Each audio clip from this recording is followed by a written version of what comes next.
He thought he was raising an heir, but he was actually raising a witness to his own empire's collapse. From the outside, this looks like a simple rescue. A waitress saves a wounded man in the dark. But beneath that moment is something colder. Emma doesn't just find Ethan Sullivan bleeding in an alley. She stumbles into a machine built on control, loyalty, and inherited violence. And when Ethan suspects the knife came from someone inside his own house, the story stops being about survival. It becomes a study of power, eating its own bloodline. A report indicated a subject was dying in an alley near 5th Street.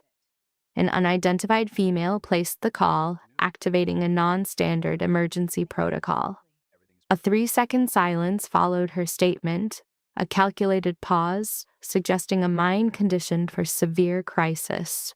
The caller, Emma Turner, aged 28, was visibly exhausted in her work uniform as she knelt by the bleeding man. The responding voice gave a series of commands which she obeyed without question. Do not contact authorities. Do not change his position, and above all, do not reveal his location. Logically, she should have disconnected. She did not. Initial analysts of this record must subscribe and log their observation city. My goal is to chart the mimetic distribution of this file. Let us begin. Emma Turner's personal doctrine was an inflexible rule against approaching strangers in alleyways.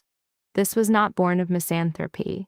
On the contrary, she had a documented tendency toward extreme empathy. But 12 years of working in a high-threat profession had sharpened her ability to discern a manageable crisis from a catastrophic one. Her capacity to assess danger was instinctual.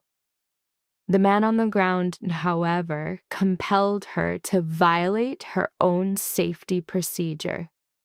He lay face down on the wet ground, one arm flung out as if in a failed effort to brace for impact. The detail that stopped her was his clothing. A dark, well-made suit, a jarring sight for this particular neighborhood. She had a sharp eye for money even when it was rumpled and stained. "Hey," she began, cautiously approaching. She had clocked out from her job 11 minutes earlier. She had $16 cash on her person and a container of soup for her next meal. These facts ceased to matter. "Hey, can you hear me?" There was no answer. She dropped to a crouch, placing 2 fingers on his carotid artery, a technique she learned when her father had a heart attack when she was 12. That had been her first encounter with true helplessness. She felt a pulse. It was faint, erratic, but it was there. "Okay," she breathed, controlling her own respiration. "Okay, you're still with us." She rolled him onto his side, and that is when she saw the blood, a dark patch soaking through his white shirt from beneath his jacket. A deep, visceral revulsion hit her. This was not the result of a fall. The man had been attacked deliberately. "I have to call," she muttered, pulling out her phone to dial for an ambulance before a more primal impulse took over. This instinct fires from the limbic system which dictates survival. She looked at the blood. She looked at his suit. She scanned the strangely clean alley, and its bareness registered as intentional. A space that had been wiped. She terminated the emergency call. She reached into his jacket pocket instead, feeling for a wallet, a name, any piece of information to tell her what to do. The wallet was thick. As she opened it, the license was starkly visible. Ethan Sullivan, age 34. The address listed was in a very wealthy district. She checked the back. Nothing. And then a business card slid out from behind the license, fluttering to the pavement. It had no name, no company logo, just a phone number in gold ink that caught the weak light. Below it, in crisp letters, were 4 words. "For emergencies only, call." Emma looked from the card to the bleeding man. She picked it up. She dialed.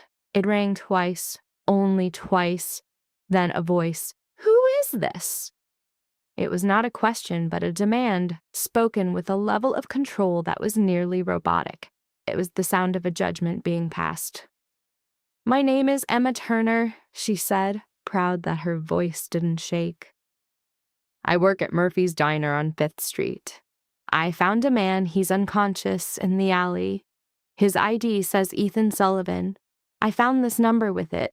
I wasn't sure what to do. He's bleeding badly and I—" "Stop!" She fell silent. "How long since you discovered him?" 3, maybe 4 minutes. "Describe the blood loss." She swallowed hard. "It's—" She pressed on his side, felt the slick warmth, and fought a surge of nausea. "It's a lot. He needs a hospital." "He will not go to a hospital." The same emotionless, flat tone. "You will not call 911. You will not move him." A slight pause. "You will stay exactly where you are. You will speak to no one until my team arrives. Is that understood?" Every logical part of Emma's brain was screaming danger. People don't tell you to avoid the police unless the police are a threat to them. People don't have teams on standby at 3 in the morning unless those teams are for a specific, unofficial purpose.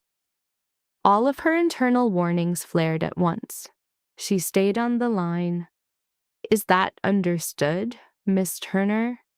"Yes," she said, "perfectly. 4 minutes?" And this was the detail that would be burned into her memory. He didn't hang up the phone. The line remained open. He was silent. He just breathed, a form of audio surveillance, as if he had perfected silence as a weapon of control. Emma knelt in the biting cold, listening to a stranger's breathing, and waited.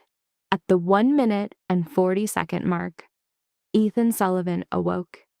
His return to awareness was instantaneous, not sluggish, skipping all the usual stages of recovery. It was how a person trained to minimize weakness would wake up.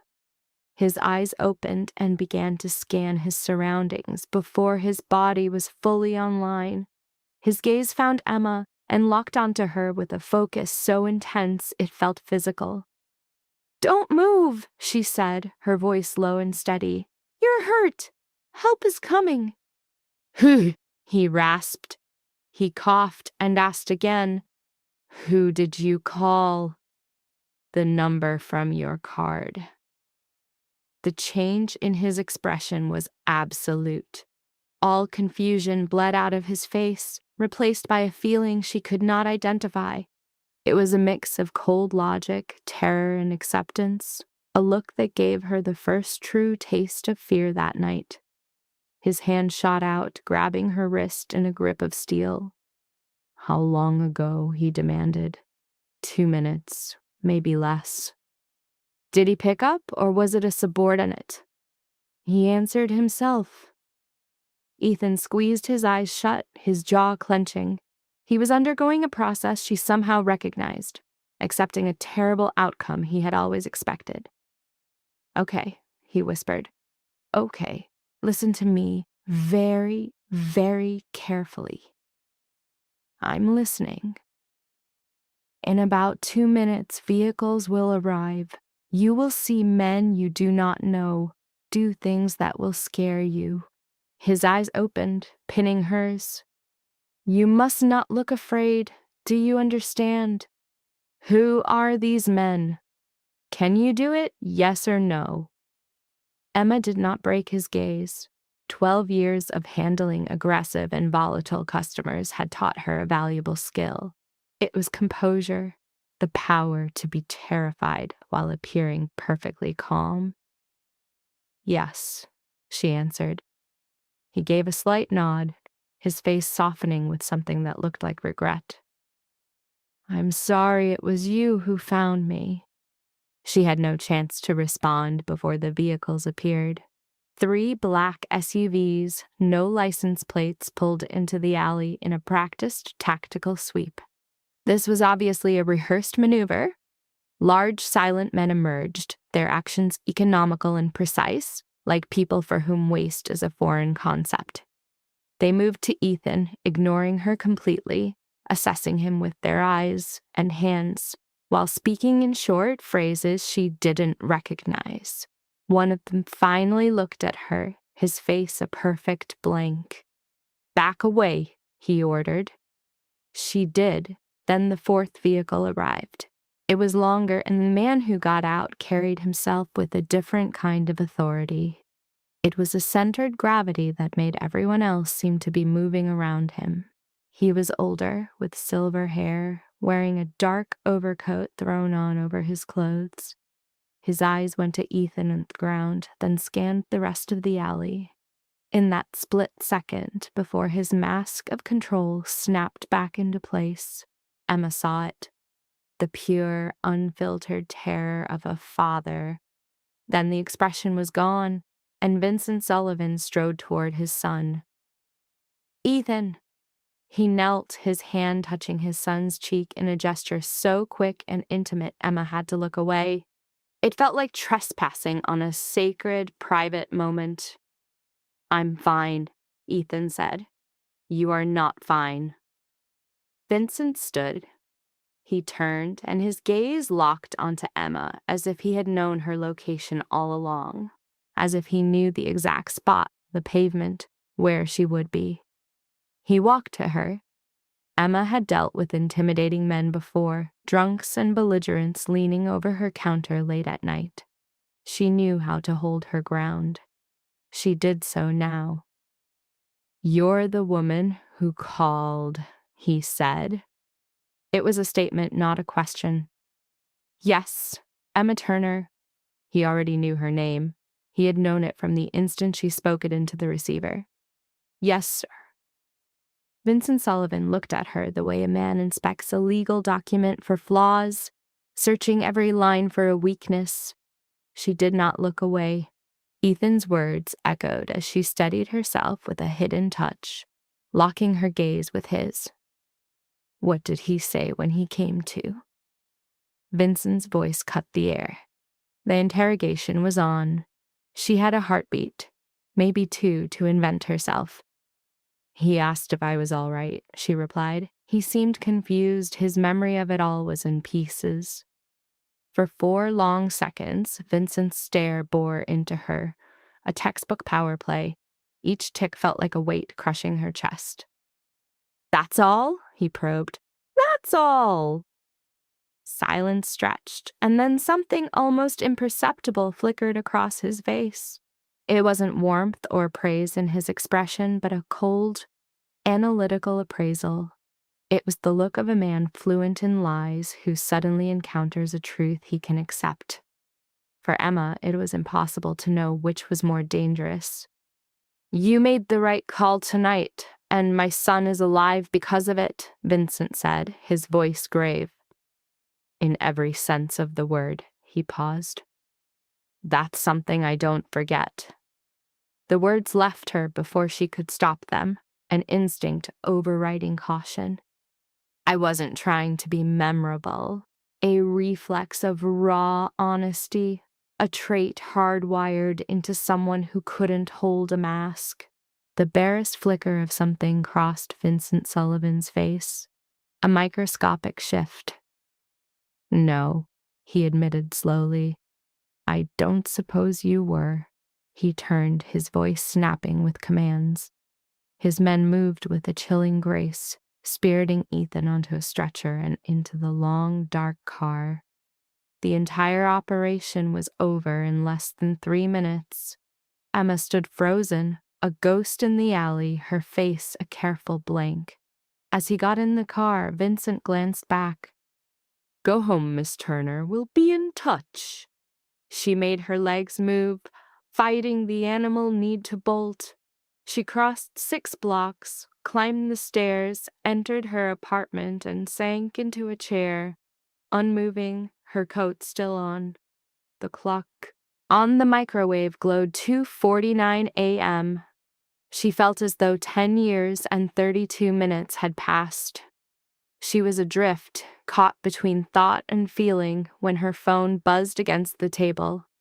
Unknown number. Her heart gave a single, violent kick before she answered.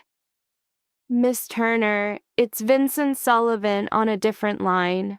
At 2:49 in the morning, I needed to know you'd made it back. A deep chill spread through her veins. How did you know I was here? A beat of silence. The timing suggested it. Her eyes swept the street below, deceptively normal in the yellow lamplight. After a long moment, she said, I'm home. Good. A silence hung in the air. Once he's recovered, my son will want to thank you. I expect you'll allow him to. Every cell in her body screamed to refuse, to cut the cord right now. Survival demanded it. Of course, she heard herself say, the placating answer of a cornered animal. Good! The next pause felt heavier, deliberate. Miss Turner, one last thing. Yes. About what you told me, Ethan said. I took it as the truth. She said nothing. It's vital you understand that I accepted it, he went on. Because I decided to. Do you see the difference? In her cold apartment, Emma sat like a statue, her hands locked together. She understood it all. The message was unmistakable. He knew it was a lie and had strategically ignored it. His choice was a show of force, a power play that bound her to him with an unspoken debt. I understand, she breathed. Good night, Miss Turner. Good night, Mr. Sullivan. For a long time after, she didn't move. A drink went cold on the table. Food was forgotten. The city hummed its usual song as, in another world she had just broken into, the man she pulled from the shadows was being made whole again. She turned her hands over in her lap, studying them as if they belonged to someone else. These hands had found a pulse on a stranger's neck, had held a card with the number stamped in gold. They had pressed down on a wound while a voice commanded her silence and stillness. She looked at the quiet life she had carefully built, and she knew in the 3 a.m. stillness of her kitchen that it was gone. The question that kept her awake wasn't what she had done, but what was coming for her now. An answer she felt was on its way, whether she was ready for it or not. The next morning she went to work. What other choice was there? Stay home and obsess over a man whose voice felt like a shard of glass in her mind. For 11 years, Emma Turner had never missed rent. Her survival strategy was simple. She showed up, so she showed up. Murphy's Diner at 6:45 in the morning smelled of burnt coffee and that fragile hope that only exists before 7 a.m., when the day hasn't gone wrong yet. Emma tied on her apron, restocked the coffee, and walled off every thought of Vincent Sullivan. She refused to think about the alley, or Ethan's hand closing around her wrist, his voice in the dark. I'm sorry it was you. Her mind was a fortress, focused only on Table 4's order and the broken fryer. This careful numbness held until 9:17. That's when the black car materialized. It didn't park, just stopped cold at the curb, perfectly framed in the window where she stood with a coffee pot and a fake smile. It waited, windows like polished obsidian. And Emma kept pouring coffee for Mr. Delgado as her whole body screamed with alarm. Sweetheart, you're spilling, Mr. Delgado murmured. She stopped pouring. My apologies, Mr. Delgado. By the time she looked back, the car had vanished. It was nothing, she insisted to herself. Just another black car with dark windows in a city full of them. People pull up to diners all the time. She repeated the logic, layer by layer, and believed not a single word. At 11:40, her phone vibrated. Unknown. Her stomach dropped. She slipped into the back hall, into the smell of bleach and stale grease, and took the call. Miss Turner, not Vincent's voice. This one was younger, slicker, its warmth manufactured. My name is Daniel. I'm with the Sullivan family. Mr. Sullivan sent me to arrange a meeting for this afternoon. This afternoon? She echoed, numb. Yes, Mr. Ethan Sullivan would like to see you. Mr. Vincent Sullivan has set it up. My shift ends at 3, Emma stated. A slight hesitation. Certainly, 4 o'clock will work. We'll send a car to the diner. A car isn't necessary. I can just... A car will be at the diner, Daniel repeated, his tone still pleasant, yet as final as the steel door. We'll see you at 3, Miss Turner. The line went dead. Emma stared at her phone in the back hall of Murphy's. The only logical thing to do was go back to work. Standing still to think was a luxury she couldn't afford. At 2:55, she was restocking napkin dispensers when the bell on the door sang. The man who walked in was a tear in the fabric of the place.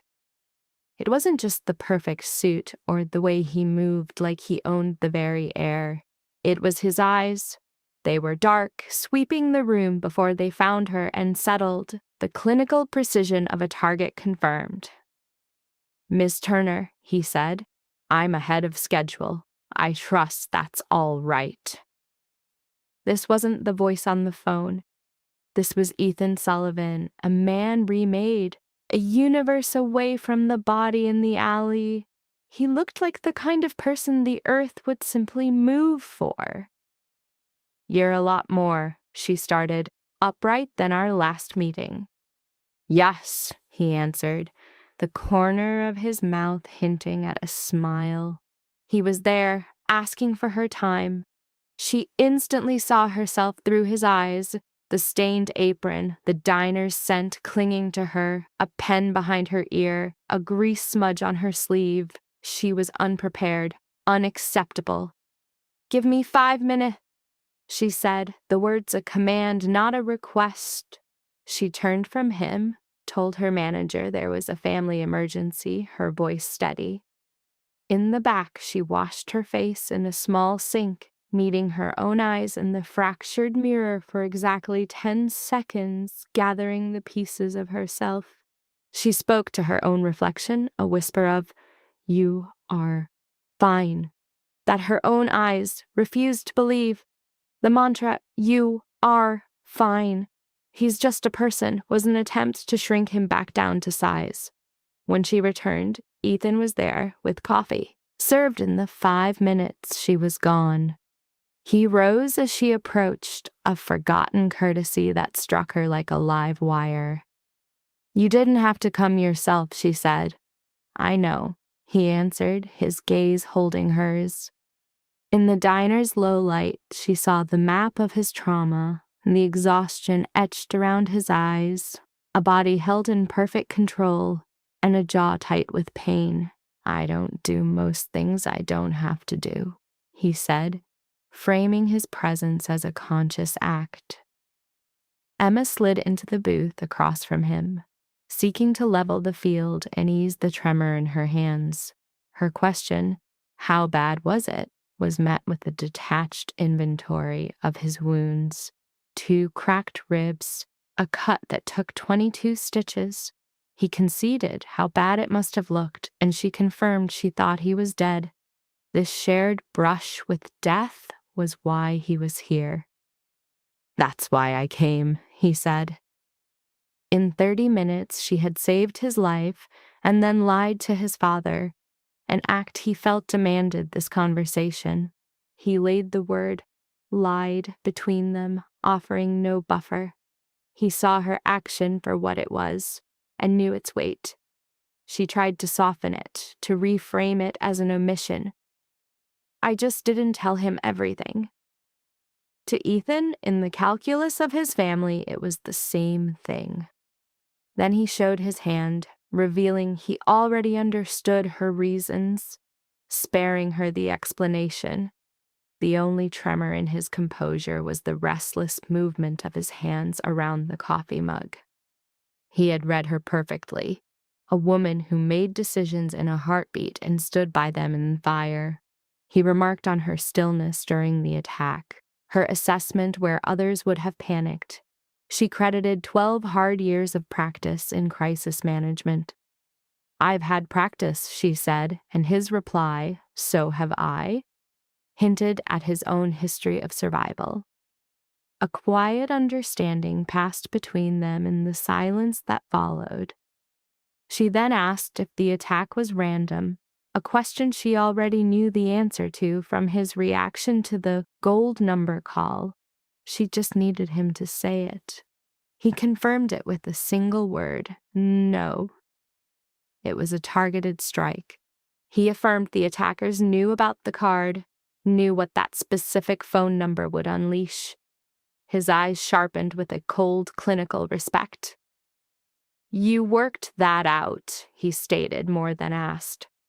She laid out her logic. He had asked when she called, not if, meaning the call itself was the trigger. She concluded the ambush was a lure meant to either pull his father in or push him away. Both plots required an intimate knowledge of his family's inner workings. Across the table, Ethan Sullivan carefully set down his mug, his expression impossible to decipher. "You're not what I expected," he admitted. He had anticipated a display of fear, the normal human response. "I am scared," Emma countered, her voice steady.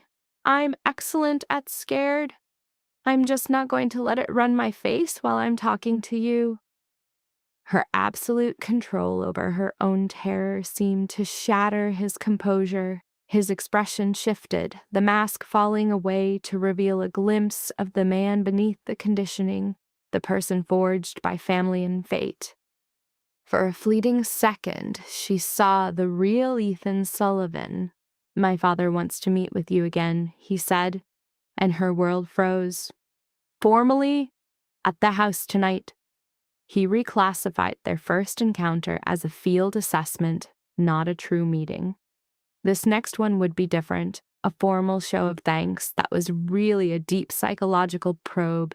Ethan chose his words like weapons. "He wants to understand you better." The diner's familiar noise faded into a dull roar. "Understand me," Emma echoed, tasting the word. Ethan affirmed it. "You know something now. My father needs to know what kind of person makes that kind of choice."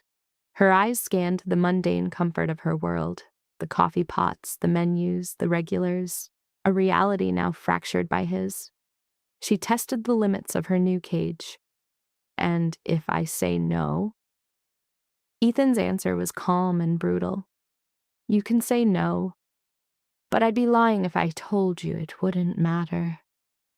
A refusal would create a void, a blank space his father would fill with his own dark assumptions, and that would trigger a response.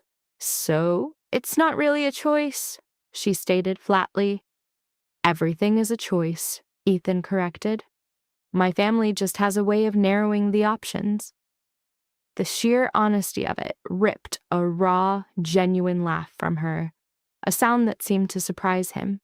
Seeing the board clearly now, she conceded. "Okay, what time?" 7. A car would come. He then admitted he'd driven himself, that his father was unaware of their quiet meeting. The confession was punctuated by a faint shift in his posture, a microscopic tension that spoke of the risk he was taking. "He doesn't know you came first," Emma observed. No. When she asked him why, his gaze was unwavering. "Because I wanted to talk to you before he did." He paused, the next words costing him something. "That whatever he asks you tonight, you can tell the truth about what I said in the alley. I'll handle what comes from it." It was a breathtaking strategic pivot. "You want me to tell him the truth?" she asked, incredulous.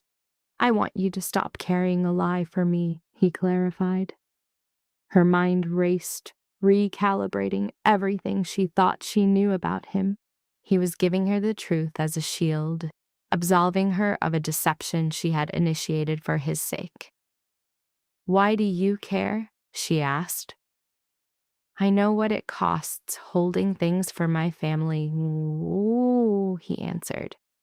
He ended the conversation by rising from the table and dropping far too much money for his coffee, leaving no room for argument.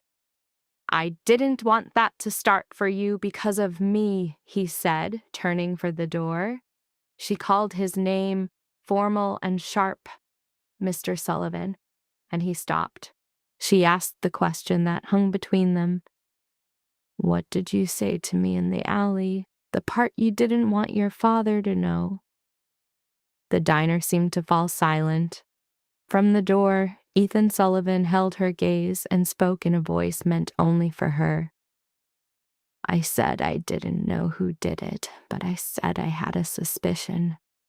A beat of silence. "And I said I thought it might be someone inside."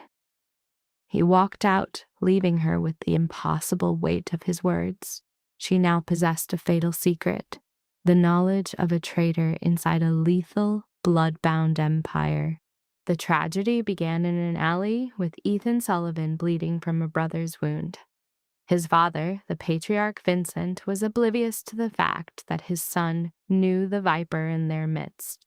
That poisonous knowledge was passed to Emma Turner, a waitress working for $6 an hour. Her response was a study in control. She finished her shift, wiped down her tables, and waited. The car, predictably black, arrived at 6:55. She ignored the license plates, knowing they were transient. Getting into the vehicle was a choice, and Emma Turner was a woman who never questioned a choice once made. This absolute certainty was always preceded by a silent war of indecision.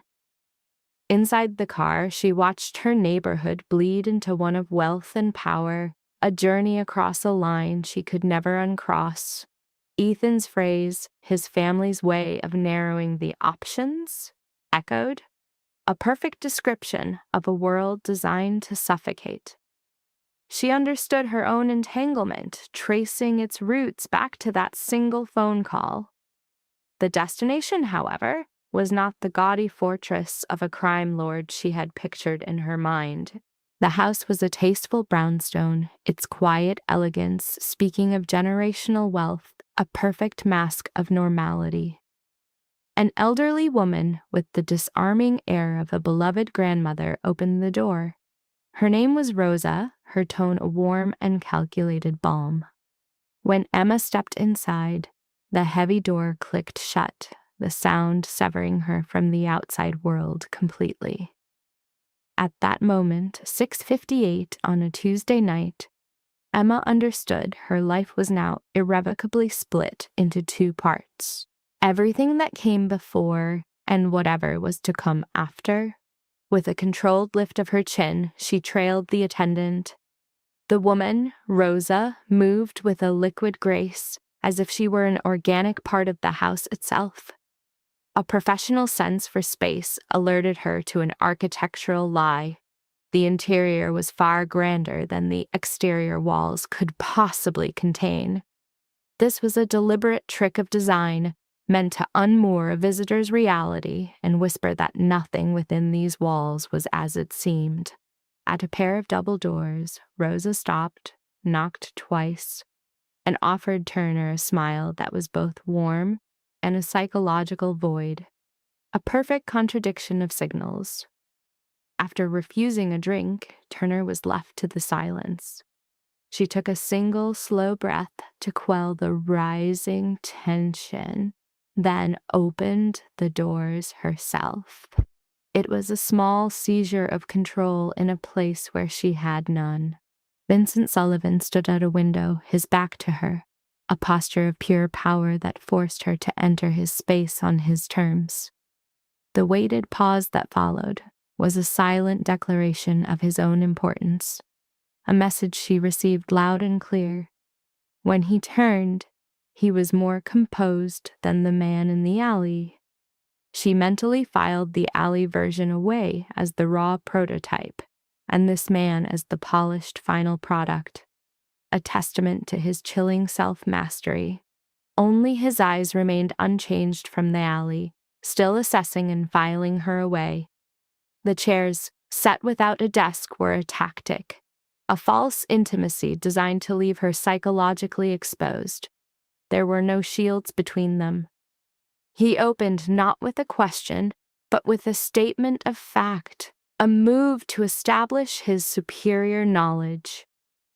Emma blinked, processing that his son had already reported her refusal of the car. "My son eventually tells me most things," Vincent said, his tone even. The word eventually was a dark hint at his methods of persuasion. He then pressed her for the details of her talk with Ethan. Her mind raced, balancing Ethan's plea to tell him the truth against the clear and present danger. She measured her words carefully. "He thanked me," she said. "He told me about being hurt, about tonight, and he asked me to tell you the truth of what he said in the alley." A heavy, weaponized stillness settled over the room, a silence Vincent Sullivan wielded like a knife. "Did he?" he stated, less a question than an affirmation of his own suspicions. "He said he suspected who heard him. He thought it might be someone on the inside," Emma reported, her voice shifting to the flat, calm tone she used to diffuse trouble at work. It was a vocal shield, detaching her from the bomb she had just delivered. For 6 long seconds, Vincent was motionless, a silence that carried immense psychological weight. He then rose and went to the window, turning his back to hide the impact of the confirmed betrayal. She watched a man absorbing a wound to his very core. "He told you this?" he asked, still facing the glass. "A woman he met 4 hours ago." "I think he told me because I was a woman he met 4 hours ago," Emma countered with sharp insight. "I'm a waitress. I don't have a side. Telling me didn't cost him anything in your world." He faced her, wearing the expression of a king who hears a bitter truth from a stranger that his own court is too terrified to speak. "You're more observant than you appear," he noted. "I appear exactly as I am," she returned, refusing to be labeled. "You're the one who decided what it meant."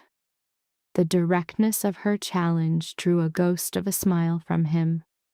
A brief, genuine flicker of respect. That, she thought, was real. He took his seat again, his approach shifting from an interrogation to an investigation. "Tell me about yourself," he said. The simple curiosity of it startled her. "There isn't much to tell." "The people worth knowing always say that," he replied, and began to pick at her past. She'd worked at the diner 12 years, starting at 16. "My mother got sick. We needed the money." She recounted her history without emotion. Father gone at 8, mother dead 4 years ago. "It's just me." Vincent absorbed the tactical usefulness of her solitude. He asked why she was in the alley. "It's my shortcut home," she said. "I've walked it 1,000 times." "And you stopped." "I stopped," she confirmed. "I don't know exactly why, I just did." "I do," Vincent said, a final assertion of power, claiming to know her own mind better than she did. Emma held her ground. He diagnosed her as missing the calculated indifference required for survival, stating it as a clinical fact. She acknowledged the trait had caused problems before. He then reframed her flaw, tying it directly to his son's survival and creating an instant unspoken debt. The air itself seemed to shift. The words, "my son's life," became an anchor, 3 words that bound her to him. She then asked if his son was all right. "Angry," Vincent said, which he clearly saw as a sign of recovery. For Ethan, pain meant withdrawal, rage meant he was healing. An unreadable emotion flickered across his face. "He'll be fine," he challenged her quiet, "I'm glad," testing its truth. "Yes," she said simply.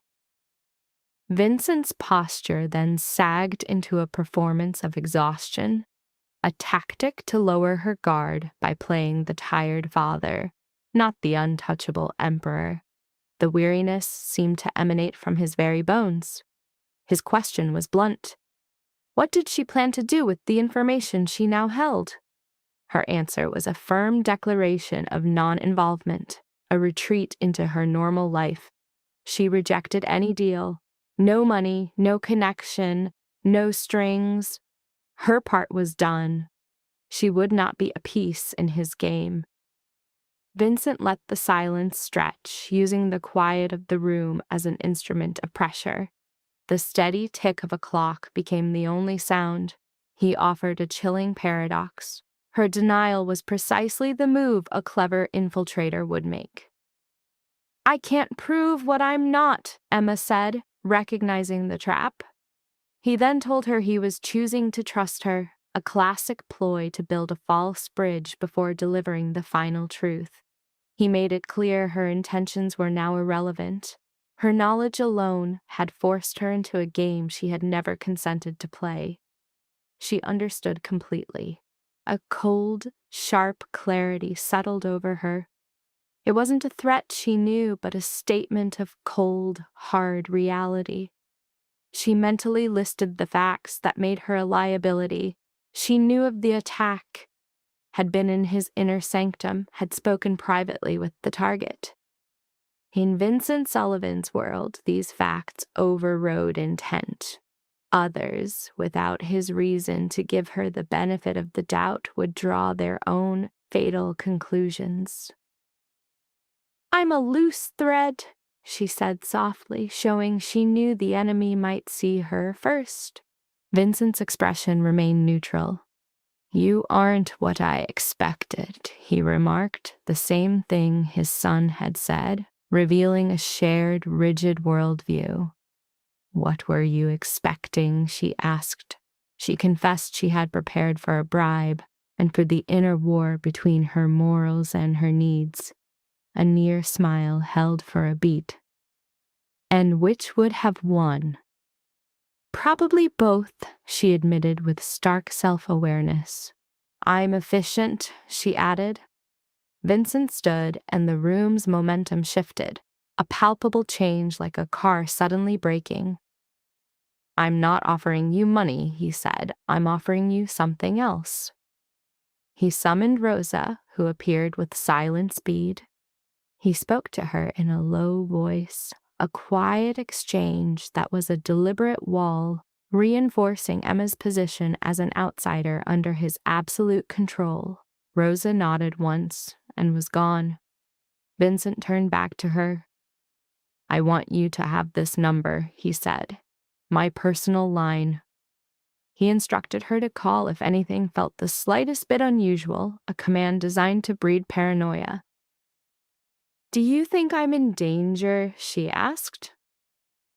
"I think," Vincent said with unnerving precision, "I would rather you had a way to reach me in 30 seconds and not need it than the reverse." At that exact moment, Ethan appeared in the doorway, his face a picture of complete surprise. Emma saw it instantly. Ethan knew of the gathering, but not its purpose, his mind racing to map the scene. "You told him," Ethan's voice was a blade aimed at her. "You ordered me to," she countered. An unspoken dialect passed between father and son, a shorthand forged across a lifetime. "Who do you believe it was?" Vincent's question landed with the force of a physical blow. The slight hesitation before Ethan spoke was an answer in itself. He was calculating which truths could be spoken. "Not in front of her," Ethan said, his gaze dismissing Emma. "She remains," Vincent commanded. "She is a civilian," Ethan protested. "She ceased being a civilian when she dialed my number," Vincent declared, certain that Emma knew this as well. He held his son's stare. "She remains." Emma witnessed the silent battle, deconstructing a world where stillness was a tactic and every second a potential weapon. She held Ethan's gaze, offering no apology for a choice his father had made. Caruso? Ethan finally said, aiming the name at Emma to gauge its impact on an outsider. Vincent supplied the context of Caruso's recent territorial push. You said to wait? Ethan's tone was flat but stretched thin. I stopped waiting. I acted last week without sanction, he admitted, the blade in his side now the price of his insubordination. You acted? Vincent repeated, the word slow and heavy. Without my approval. Yes. The silence that followed was dense with the weight of a 34-year history. This was no longer business. Why? Vincent asked, the quiet word a devastating strike. Because I knew you would say no, Ethan returned. A look crossed Vincent's face. Not rage, but the grief of a profound wound, the knowledge that his own heir saw his judgment as an obstacle. It was the sorrow of a man forced to see a reality he had willfully ignored. You suspected, Vincent said with precision, that Caruso had someone on the inside. Ethan's silence served as his confession. Vincent turned to the window, his back rigid as he began the deep work of rearranging his world. How long? He asked. 4 months, Ethan answered. The number seemed to land on Vincent's shoulders like a physical weight, a quantification of his son's secret mutiny. And you said nothing? I lacked proof, Ethan countered. Only a pattern, a suspicion, and a knife between my ribs. His voice broke. I didn't want to be wrong, Dad. The use of the word was a shift from soldier to son, a plea for connection over condemnation. The change was palpable to Emma. Vincent turned back, his face a synthesis of authority and paternal love, a combination she now understood was his natural state. He observed his son for a long moment before his attention shifted to Emma. Miss Turner, he began, I owe you a formal apology. She could only blink in response. For what? For the circumstance in which you are now caught. He did not look away. You sought a simple passage and instead found a variable from which I cannot fully protect you until I know its scope. A pause. For that I am responsible. It is not the reward a good deed should merit. Emma studied Vincent Sullivan, the silver hair, the controlled voice, and the father's grief that lay just beneath the surface. She connected this image to Ethan's words from the diner. I did not want this process to begin for you, due to my mother. The two men, with different faces but identical intent, shared a fiercely protective stance toward the civilian who had slipped through a fissure in their dark world. Postpone the apology, Emma said. Defer it until we have an outcome. Vincent watched her. We, he repeated softly. She felt the weight of the word. She did not take it back. We, she affirmed. The clock on the wall marked time in steady increments as a door opened and closed elsewhere in the house, and the city carried on, unaware that in a quiet home, a waitress had established a boundary she had not known existed until it was already built. She thought of her apartment, her couch, her 11 years of guarded peace. She saw an image of a man in the dark and felt the specific weight of an embossed card. The thought came that some shortcuts don't lead where you expect. It was followed by another. Perhaps that is acceptable. She left the Sullivan residence at 9:47 and was at Murphy's Diner by 6:15 the next morning, in keeping with the known behavior of Emma Turner. A person who faced impossible things, retreated, then resumed normal life by tying an apron and making coffee, because rent is indifferent to crisis, as was Mr. Delgato's standing order. And yet the very geometry of her world had shifted, a change she first sensed in small anomalies. The black car from the previous morning had been replaced by a silver one. It was a different make with new plates parked half a block down. It was there when she arrived. It was there on her break. By her 1100 hours observation, it was gone, and another vehicle had taken a new position. If not for the state of heightened awareness Vincent Sullivan had commanded, she would have missed the pattern. She did not miss it. She chose not to use Vincent's number, knowing instinctively that to report a manageable threat would be seen as panic, and the performance of panic was a surrender she would not make. She logged the information. She held to her routine. She watched. At 1300 hours, an unknown man took a seat at the counter, ordered coffee and pie, stared at his phone, and left a $20 bill for a $7 check without making eye contact. Emma refilled his coffee twice with a professional smile, noting his tactical position. Back to a wall, a clear line of sight to the door. The posture of someone trained never to be at ease in public. After he left, she found a folded note beneath his cup. She collected it with casual practice, as if clearing crumbs, and slipped it into her apron unread. She then served table 6, refilled the salt shakers, and waited for the solitude of the back hall to look. 4 words were written in a clean, precise hand. "Don't go home tonight." Emma stood motionless in the hallway for exactly 10 seconds. She then refolded the note, pocketed it, and returned to the dining room because 4 tables needed her, and she would not allow herself to break down in front of the lunch crowd. She dialed Vincent's number at 1400 hours from inside the walk-in freezer, the most soundproof place available. A space that smelled of cold refrigerant and the isolation of a woman making a secret call between tubs of soup stock. He answered on first ring.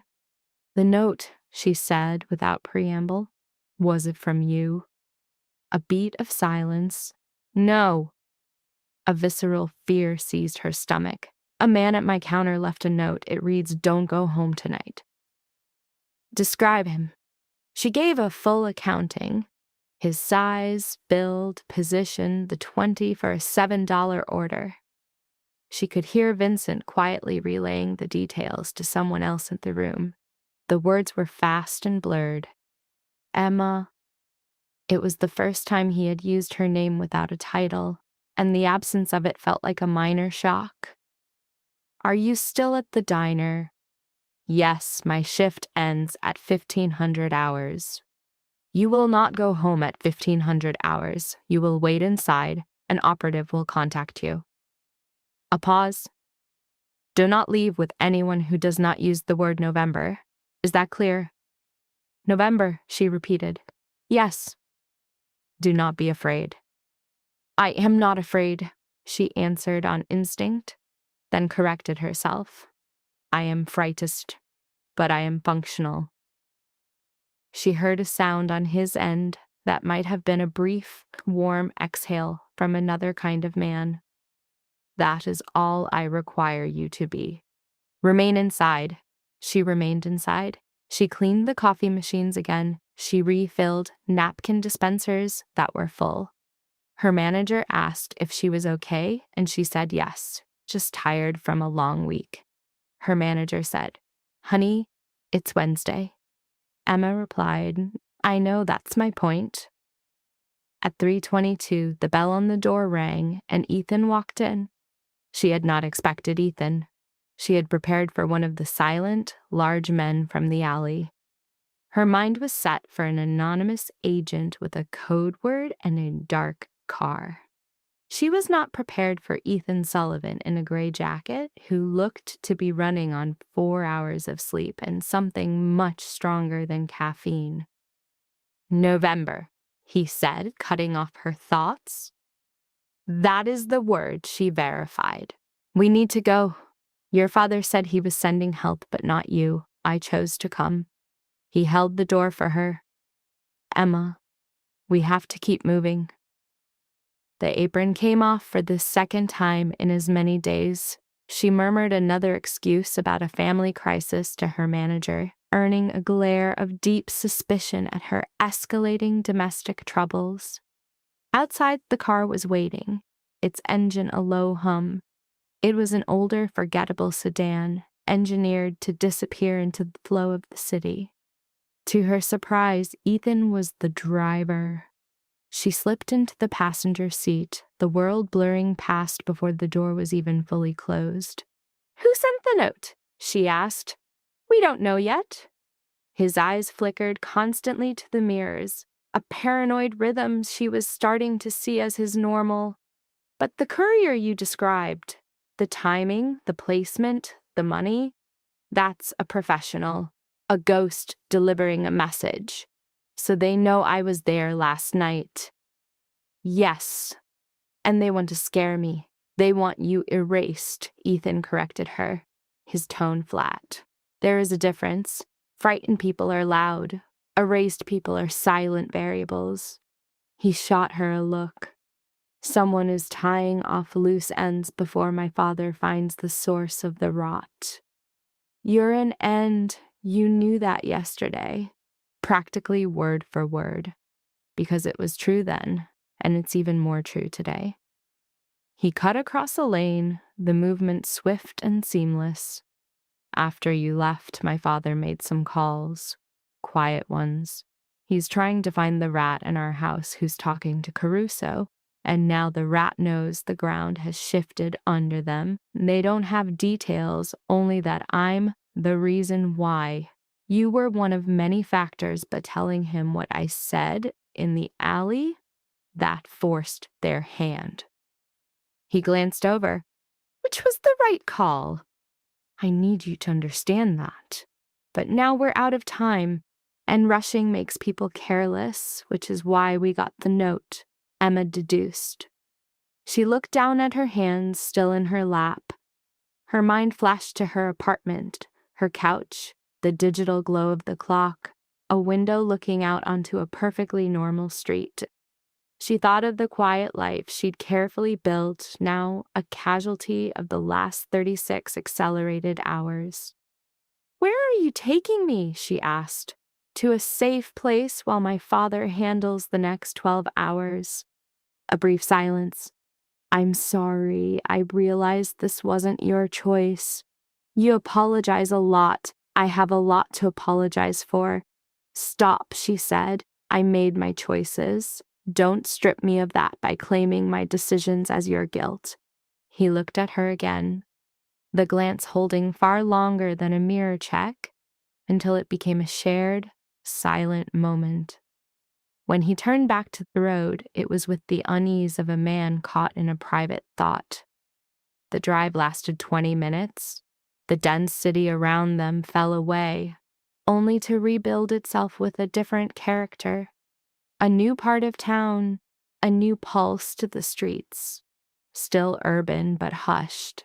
The residential calm of a place where people have memorized each other's daily patterns. Ethan parked, walked her up the stairs of a pristine brownstone, produced a key from his coat, and held the door open as she stepped inside. "Is this your apartment?" she asked. "It's mine," he confirmed, distinguishing it from the formal family house. The contrast between this space and the Sullivan townhouse was instant and absolute. Not a question of luxury. The apartment was well kept and solid, but of spirit. His family home was a showcase. This was a refuge. Books were piled sideways on top of upright ones. An unwashed coffee mug sat on an end table. His coat was thrown over a chair at an angle no housekeeper would tolerate. To her surprise, she felt an inconvenient and immediate sense of calm settle over her. "Make yourself comfortable," Ethan said, already moving toward the kitchen. "Are you hungry?" Full disclosure, my skills in the kitchen are technically legal but morally questionable. "I'm fine," she answered, right as her stomach offered a sharp, painful protest after a day fueled by adrenaline. On second thought, whatever you're having. She heard the sounds of him working, cupboards opening, the fridge door, a burner igniting. Sinking into the sofa, she finally gave herself permission to stop pretending. Her head fell back, eyes closing as she took 3 deep breaths, feeling them descend past the anxiety to a stiller place inside. "You all right?" Ethan's voice drifted from the kitchen. "Yes, just talk to me. Say anything." Her eyes stayed on the ceiling. "Tell me something that isn't about this." For a moment, there was only the sound of something being stirred in a pan. Then, "I wanted to be an architect." She lifted her head from the cushion. "Is that true?" "Until I was 19. I had a knack for it. The logic, the sense of space. I liked the thought of building something you could see from the street decades later." Another pause. "Then my grandfather fell ill, my father needed my help, and architecture wasn't an option anymore." "Do you regret that?" "Sometimes." His honesty was so sudden and stark, she felt the pure truth of it. "There are days I'll pass a building I like and let myself wonder, but I always shut it down." He was standing in the doorway to the kitchen. "And you? What did you want to be?" She studied him. It had been years since anyone had asked her that question. It disappeared from her life around 16, right along with the luxury of wanting things that weren't practical. A teacher, she said, for grade school. "I used to practice on the kids in the neighborhood when I was 12. I'd set up a classroom in my living room and teach them my lessons." She paused. "My mom would watch and laugh, not at me, but with affection for how serious I was." A subtle change came over Ethan's face, a shift toward a quiet tenderness. "Why didn't you follow through?" "For the same reason you didn't," she said plainly. "Life happened." He held her gaze for a long moment, his expression showing something she had not seen before. Not the analyst, not the tactician, not even the cautious truth he'd been offering in pieces. This was different. It came from a place beneath the armor they both wore. He turned back to the kitchen wordlessly. She didn't push. He returned 10 minutes later with 2 bowls of pasta that, despite his self-deprecation, were deeply satisfying, simple, warm, the kind of food made with someone's hunger in mind. And she was hungry. She ate without performance, her energy for appearances utterly spent. They ate in a quiet that was, against all logic, comfortable. "Damn it," Emma said at last, putting her bowl down. "Tell me his name." Ethan mirrored the action. He leaned forward, bracing his elbows on his knees, and the gesture was so like his father's that she noted it without a word. The inherited posture of a Sullivan man about to reveal a difficult truth. "Marco Caruso runs the East Side, has for around 8 years. He and my father had an understanding. Boundaries, money, the usual architecture of peace. It was stable." Ethan's jaw tightened. "Then my father began to step away.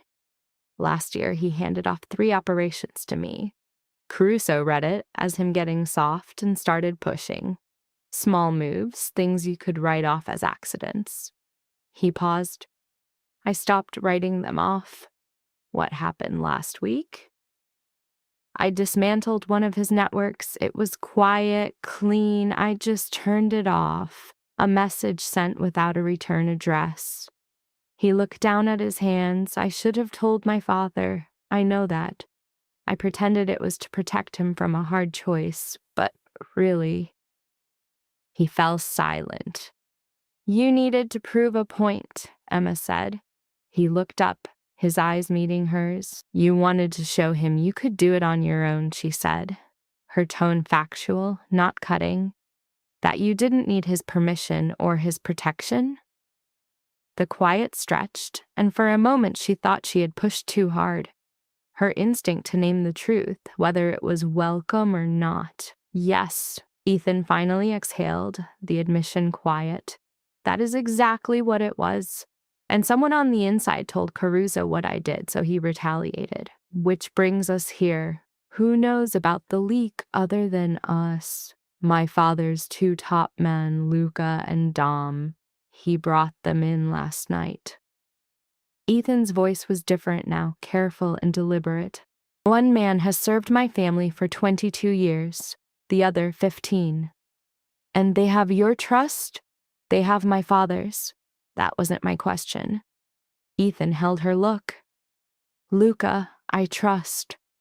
Dom is a different matter, though my doubt is rooted in nothing more than instinct, and my father refuses to act on instinct alone. A beat of silence! He demands proof! Emma finished the sentence in her own mind, and proving something to a man who knows he is being watched is a fool's errand. Exactly. She considered this. The meal was over. Silence settled in the apartment. A car drove by below, and she found herself following its sound, a new reflex, holding her breath until the engine's noise faded down the street. The warning, she said, stay away from home tonight. If not from you or yours, it came from Caruso's camp, meaning someone there knows who I am. Correct?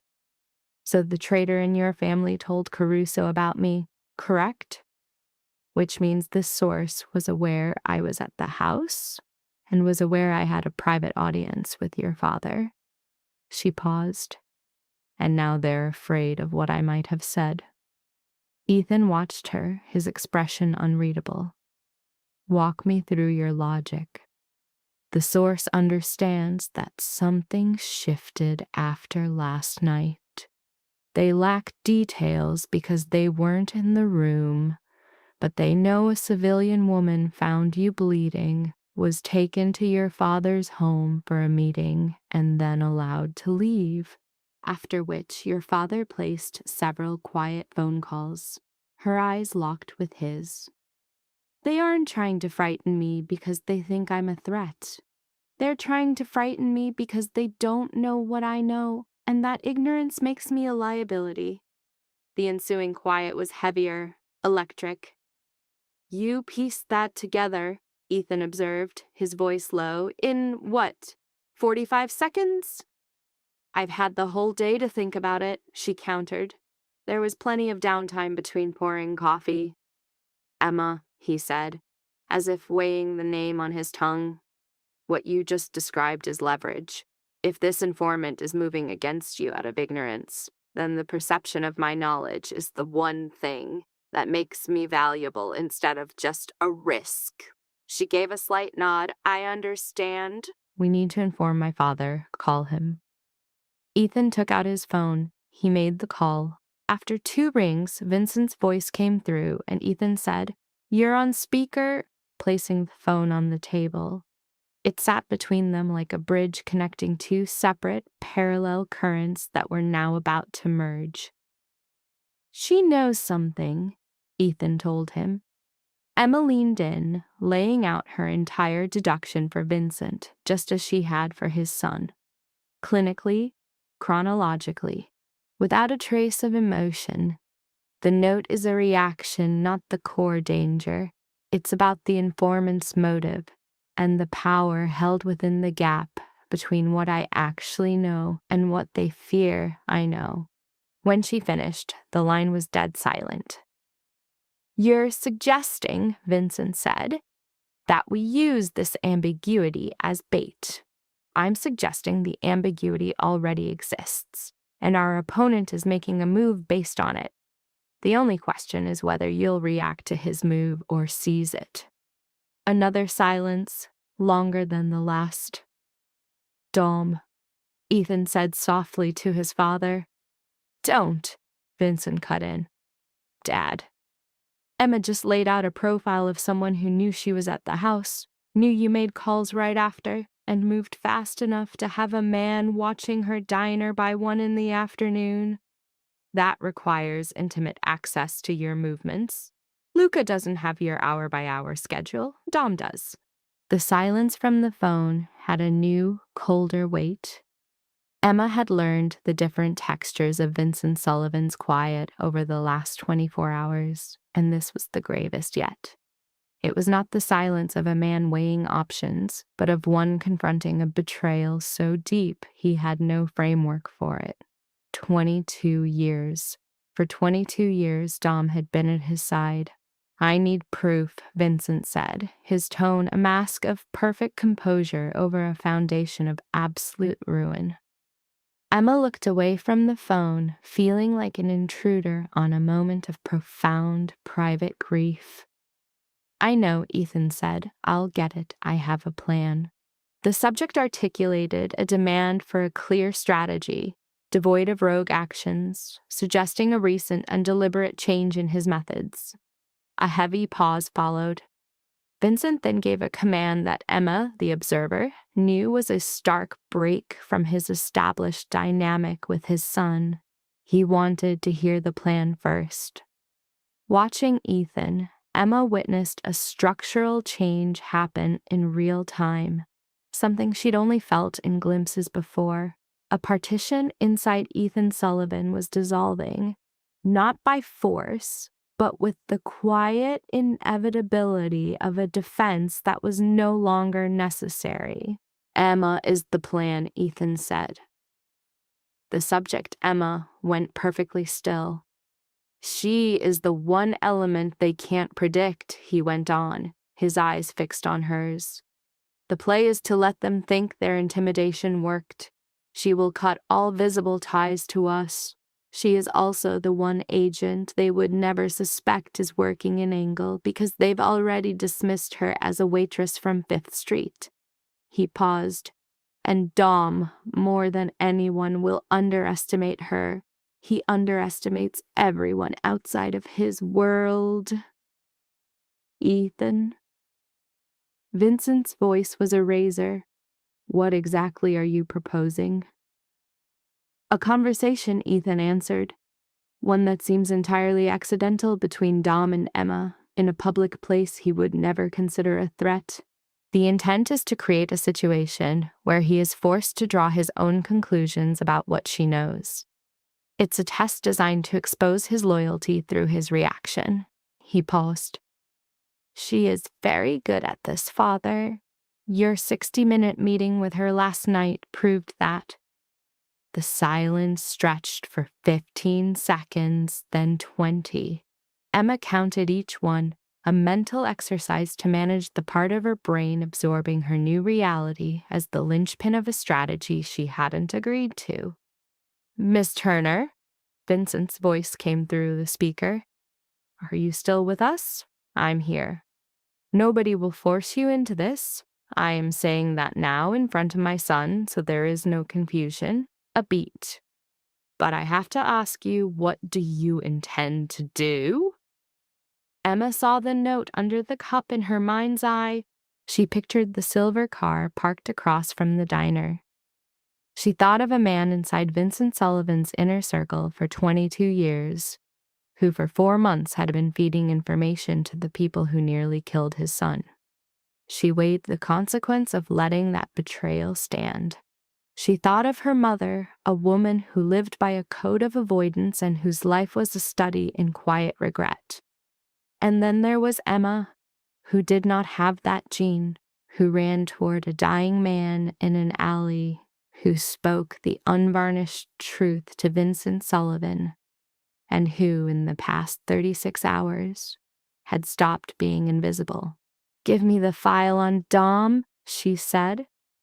She heard the faintest of exhales from Vincent, a minuscule drop in atmospheric pressure from his end of the line. A 61-year-old man, obsessive about details, a narcissist who prides himself on reading others. Restaurants are his preferred meeting spots. He cycles through the same 3. He's booked at Carmine's on Thursday. "Thursday," Emma echoed. "That gives us a 2-day window. You don't have to do this," Ethan started. "I am aware of what I don't have to do." She cut him off. Her gaze met his. Stop treating me like a liability. I am not delicate. I'm a professional who has spent 12 years handling volatile men in confined spaces. I am telling you, I can sit down in a restaurant and get you what you need. She paused. What I need is every piece of intelligence you have on him. His speech habits, his vanities, his triggers, his insecurities, and his psychological pressure points. She looked at the phone. I need it from both of you. A quiet beat. Then Ethan answered, his voice barely a whisper. Okay. And Vincent followed, his tone no longer assessing, but forged into something harder, an absolute consent. Okay. Emma leaned back in her chair. Outside, the city carried on, oblivious. Thursday was in 2 days. She had 48 hours to build the perfect woman, a woman a man like Dom would look at and see only what he wanted to see, and nothing of the truth beneath. She had been invisible for 12 years. It was time to find out just how much power there was in being misjudged. Time had warped over 2 days, stretching into an eternity and compressing into seconds. A unique torment before the unknown. On Wednesday, Emma moved through her workday like a ghost, a study in practiced normalcy. Her work was automatic, a sequence of polite smiles and empty greetings for customers who forgot her face as they turned away. This was the mask Dom and Caruso's network would anticipate, a scared civilian who had been warned and obeyed. After hours, her kitchen table became a command center, with Ethan's voice a steady current of data through a protected connection. She absorbed the details of Domenico Ferraro, dissecting him as she had her job. Through instinct, rhythm, and the precise language of his desires. At 61, Dom was a relic of the Sullivan organization's prior regime, a piece of the furniture so permanent he had become invisible. His carefulness was not fear, but institutional reflex, a pathway carved into his mind by years spent near the fire, but never in it. He prided himself on understanding people, viewing himself as the syndicate's chief assessor of souls, a belief Ethan's intel dismissed as dangerously flawed. Vanity was his weakness. He craved public notice and dressed for it. His preferred audience was not the young but seasoned women whose histories might allow them to truly value a man like him. Since 16, 32-year-old Emma Turner had weaponized the world's tendency to see her as weary and beneath notice. She could build with surgical precision the exact facade a man like Dom would scan and dismiss as completely known in half a minute. Your objective is not to pull information from him, Ethan's grave voice coached her Wednesday evening. Avoid direct questions. Simply exist in his vicinity. Become someone he wants to talk at. Let him rush to fill the quiet. Men like Dom cannot abide a void. Their ego mistakes silence for a challenge to their authority. And when he mentions the Sullivans, Emma countered, knowing it was inevitable.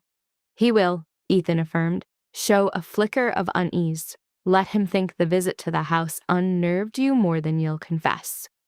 A beat of silence. Simulating that shouldn't be a challenge. No, she agreed, it won't be. Emma. The timbre of his voice changed. In 2 days, she had memorized the climate of Ethan Sullivan's speech. She knew the pressure drop before a real storm.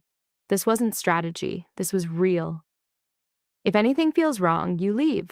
No apologies, no reasons. You just get up and walk. Luca is at the restaurant. I'm aware you've told me 3 times. This is the 4th time. Ethan, I'll be all right. A pause. Get some rest. You sound tired. After a moment, his voice was barely a whisper. You don't have to do this. I know, she thought, the 4th repetition unspoken. Good night. Sleep claimed her for 4 hours. She woke at 5, staring into the blackness before dawn. In the quiet, she began her ritual for containing fear. She faced it directly, measuring the real threat, not the monstrous shape it threw on the wall. Worst outcome, Dom sees the trap. He's sharper than Ethan's file claims. Her mask shatters. If so, she gets up and leaves. Luca is there. Vincent handles the aftermath. Best outcome? Dom talks. He fills the silence she offers. His ego, polished over 22 years of being the smartest man near the throne, slips and gives Vincent what he needs. Between disaster and victory lay only a single conversation. Emma Turner had been forced into hard talks since she was 12, always playing a part years ahead of her age. She could handle this one. She rose, brewed coffee, and dressed for Thursday. Carmine's was a place that knew itself. Dark woods, stark white linens, and light that made every diner seem on the verge of a life-altering choice. Emma entered at 12:45, a solitary figure asking for a window seat, and was placed immediately, her posture honed into an armor of belonging. The asset ordered sparkling water, her discipline absolute. She did not scan the room, placing faith in her handler's presence. Looking for him would be a tell that a man like Dom would devour. At 1:05, the target manifested. Dom. The intel was accurate, heavier and less edged than Vincent, silver-haired, wearing a coat whose expense was a whisper, not a shout. He moved through the room with the casual authority of a proprietor, greeting staff personally and nodding to another party, a pageant of belonging she knew was as constructed as her own. His performance was so seamless, she wondered if he even remembered the man underneath. He clocked her before he sat down. She felt his eyes on her for a fraction of a second, the precise length of time a man takes to appraise and decide. Her gaze, fixed on the street, was a baited line, time to swing back and meet his, creating the perfect illusion of being caught by surprise. She offered a fleeting, courteous smile, the mask of someone lost in their own thoughts. He settled at his own table with 2 men she analyzed from the corner of her eye. She finished her appetizer and was halfway through her water when Dom made his move. "Pardon the interruption," he started, his voice a finely tuned tool of disarming confidence. "You have the look of someone who's been stood up. I know that table well." A charming, knowing smile. "Domeno Ferraro. I hope I'm not disturbing you." "Emma," she replied, her lack of a last name a signal of artless transparency. "Not waiting, just lost in thought." "May I?" He gestured to the empty seat across from her. The pause she took before answering was measured to the millisecond. It was the hesitation of someone slightly unsure but open before she said, "Of course." He took the seat. A waiter materialized and he ordered without a menu, a clear display of command over this territory. His questions felt like casual conversation, a polished sympathy meant to make his target feel seen, not studied. She gave him a version of reality, a story rooted in truth that was simpler to defend, a waitress navigating a strange week. "Strange in what way?" he asked, his gaze a warm, focused beam. And there it was, the cold engine of intelligence gathering, humming just below the surface. "I went through something," she said, her voice deliberate, her gaze dropping to her glass as her face told the rest. The subtle clench of her jaw was a practiced signal of unease. "I encountered some people I never thought I'd meet, and it's left me trying to sort it all out." "What sort of people?" His voice was airy, a performance of mild interest. "Powerful." Her eyes locked with his, the kind of power you don't recognize until you're in the room and it's too late. Dom held her gaze, and she partitioned her mind to dissect the unfiltered reaction she saw there. Not shock, but a distinct focusing of his attention, the way a hunter's gaze narrows on a sudden movement. "That sounds unsettling," he offered. "It was clarifying," she returned, the words hanging between them. "I thought I knew the rules. It turns out I was wrong." A moment stretched. "And now I'm aware of more than I ever wanted to be." 3 seconds of silence passed. In that space, Dom Ferraro's actions were a confession she would record verbatim. An innocent man would have pressed for details. Instead, he simply smiled and pivoted, saying, "Powerful people wear many hats. Often they're just individuals who mastered a single talent at a young age." He never asked what she had learned. He never inquired about names. With a deftness earned over 22 years, he moved the topic sideways. And in that instant, Ethan's theory solidified into cold fact for Emma. She maintained the charade for 20 more minutes, playing the part of a troubled woman wrestling with a new, dangerous reality. She gave Dom the stage, creating silences he filled with effortless charm. Believing he was in command, she made the first exit.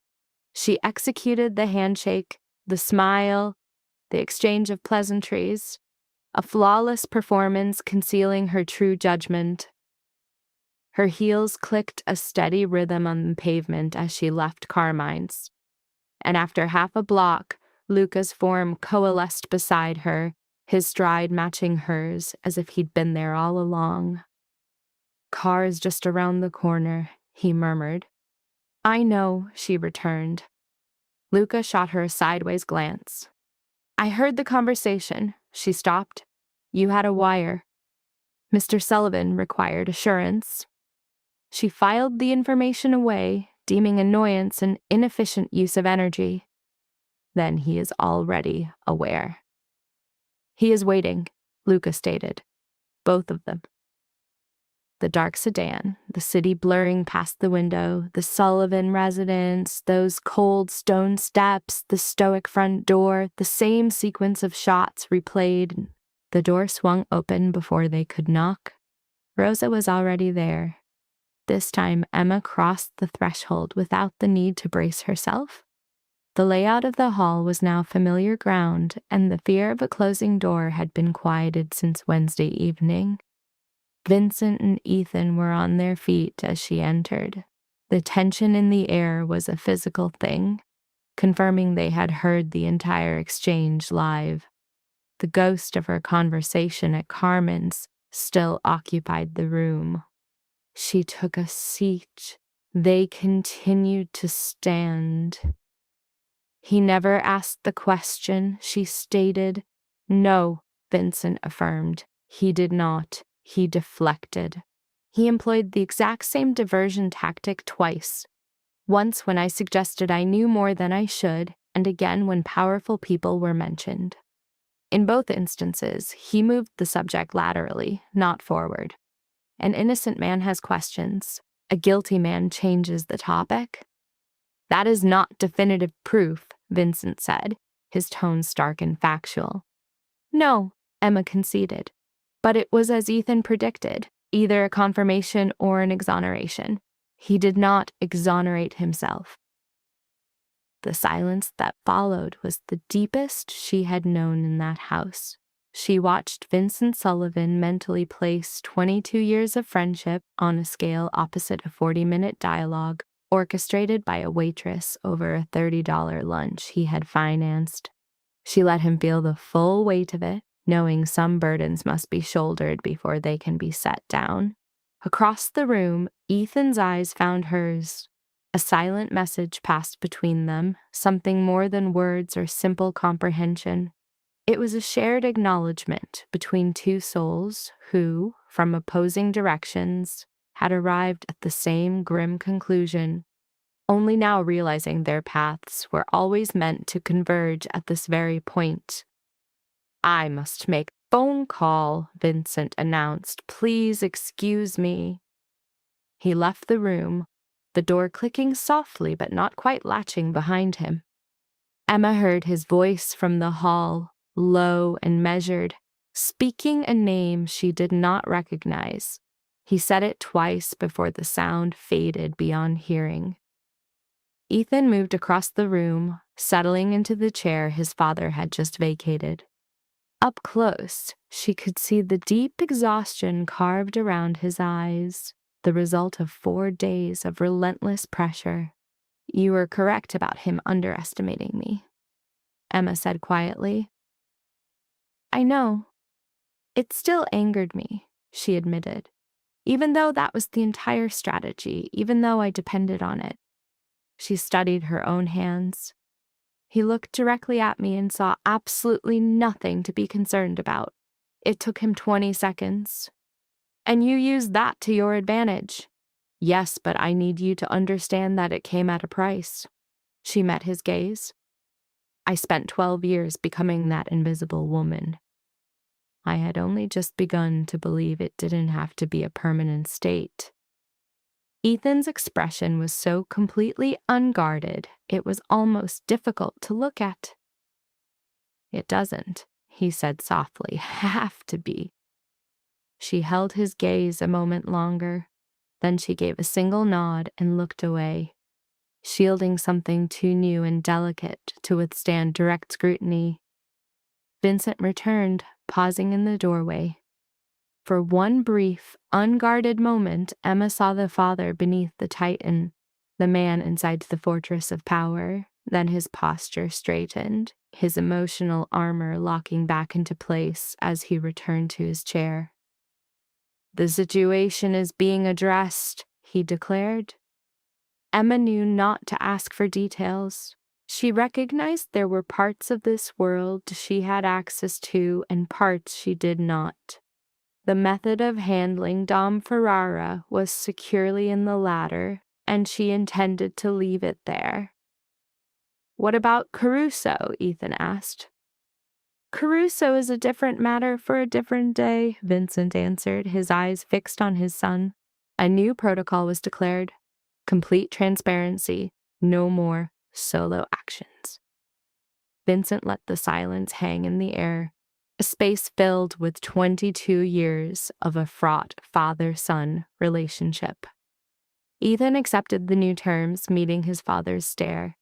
A tangible shift occurred in the room, a shared understanding that their 34-year dynamic had been irrevocably altered in the last 4 days. It was not broken, but reforged, stronger now at the repaired fracture points. "Agreed," Ethan said again. Vincent nodded, then turned his attention to Emma. "Miss Turner?" he started, then faltered. He regarded her with the look of a man whose lifetime command of language had just been made useless by an unexpected event. "I find I do not have the proper words," he said at last.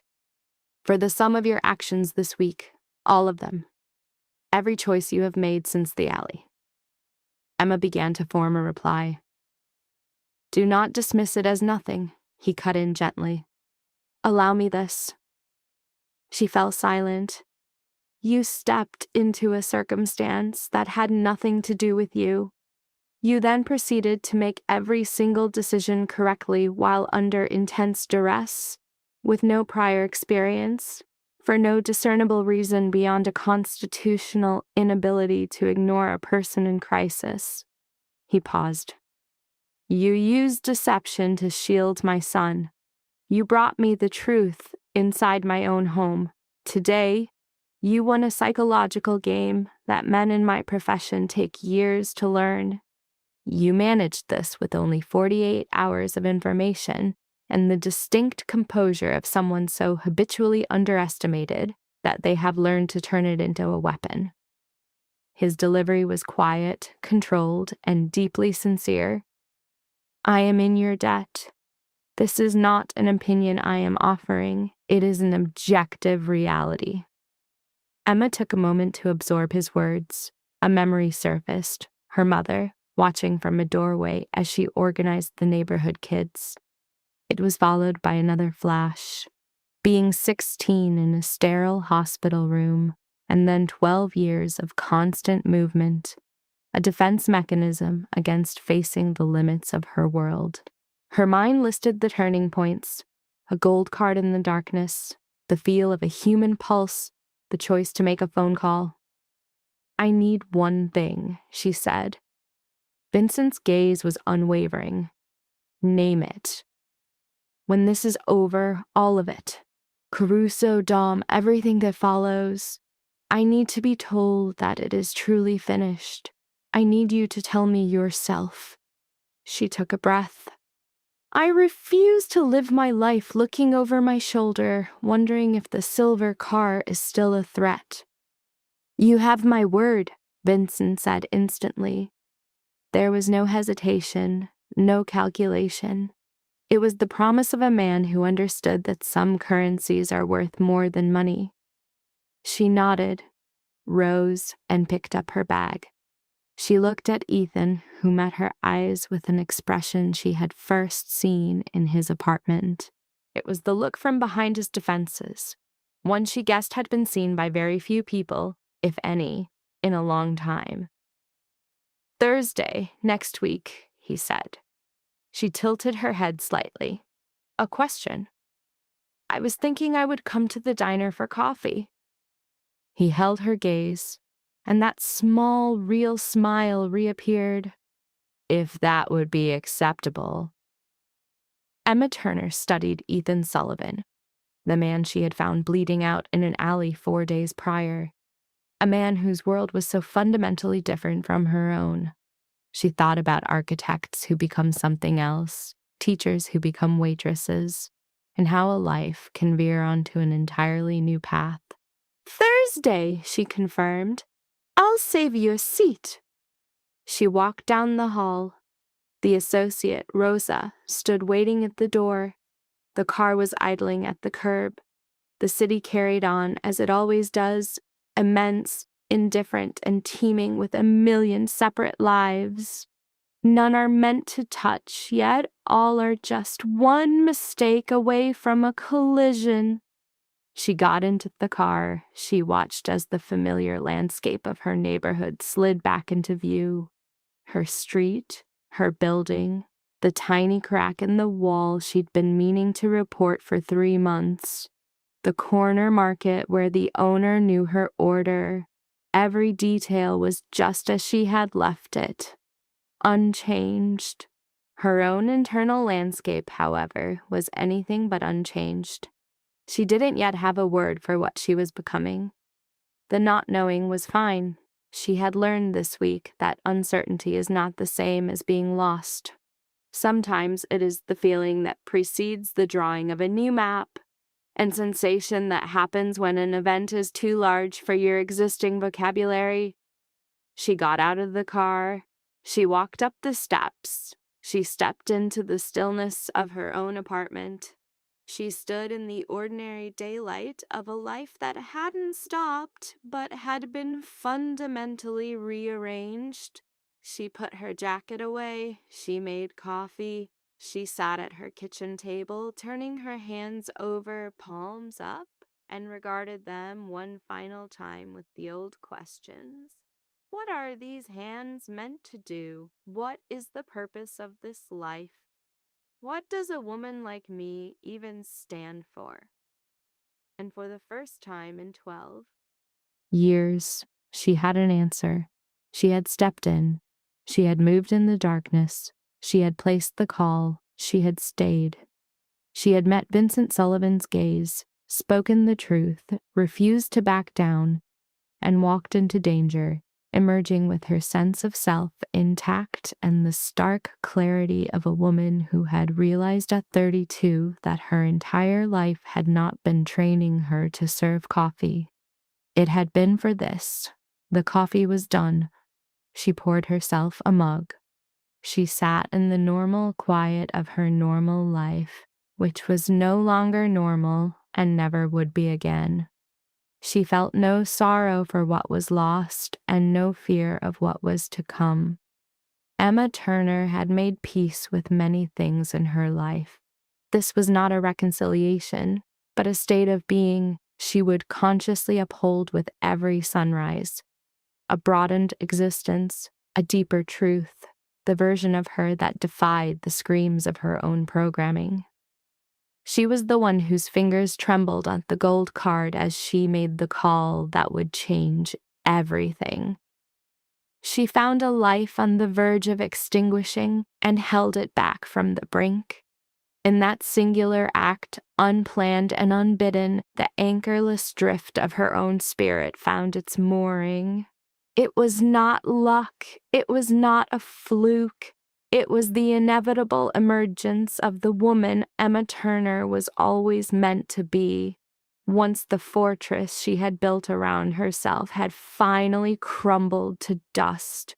Life lesson: violence survives through secrecy, but meaning survives through moral clarity. At first glance, Emma's story appears to be about danger. An injured man in an alley, a powerful family, a hidden betrayal, a civilian pulled into a violent world. But beneath the thriller structure lies a deeper and more unsettling lesson. The true subject of the story is not simply crime, it is the way violence reproduces itself through emotional systems. Ethan is not merely wounded by a knife, he is shaped by a family structure in which love and control have become almost indistinguishable. Vincent is not simply a powerful father, he is a man whose care has been trained to express itself through command, surveillance, and strategic calculation. Emma enters this closed system as an outsider, and because she is outside it, she can still see what the others can no longer name. That is why she matters. She becomes the moral witness in a world where moral language has been eroded by power. The alley is not just where Ethan nearly dies. It is the place where the story reveals that every person inside the system has learned to survive through silence. Ethan wakes up and worries first about who was called, not how badly he is hurt. Vincent answers the emergency call not with panic, but with instructions. Their reactions are not random personality traits. They are evidence of a life shaped by danger so deeply that even love must first pass through strategy before it can be expressed. This is where the first major lesson emerges. Love without trust can become another form of violence even when that love is real. Vincent clearly loves Ethan. His fear when he reaches his son in the alley is genuine. Yet the form his love takes has become so entangled with authority that Ethan cannot receive it without also feeling the weight of surveillance and judgment. Ethan in turn loves Vincent but cannot fully trust that love as a safe place to stand, so he hides things. He acts independently. He withholds suspicion. He tries to prove competence outside the father's control. This is the tragedy at the center of the story. It is not the absence of affection that damages them. It is the failure of affection to create emotional safety. Their bond contains devotion but not ease. It contains loyalty but not openness. It contains protection but not rest. And from that instability, betrayal grows. When a system teaches people that truth is dangerous unless strategically timed,